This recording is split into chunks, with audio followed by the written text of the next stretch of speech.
Oh, Brad! Oy, Parang matagal tayong hindi nagkita ah. okay lang.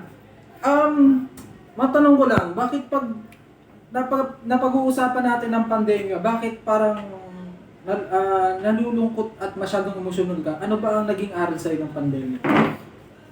Pandemic, ano yung pinaka-lesson tsaka bakit medyo ano ako kasi Mm. yun nga, di ba napapansin nyo pag topic natin yung pandemic na yung COVID, Mm.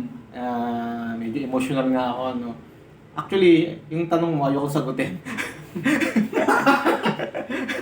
pero pero kung yung tinatanong mo nga na isa na ano ba yung pinaka-lesson para sa akin ng pandemic Mm. is when it comes to work Mm. ang empleyado pwedeng maging loyal sa company.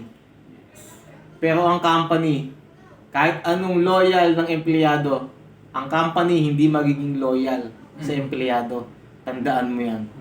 Kaya ang mapapayo ko sa'yo bilang empleyado, gawin mo ng maayos ang trabaho mo, sundin mo yung mga rules and regulations ng company, doon mo maipapakita ang loyalty mo. Hindi ka pwedeng maging loyal sa iisang tao o dalawang tao lang. Tandaan mo yon ha? Okay ba yun? Okay.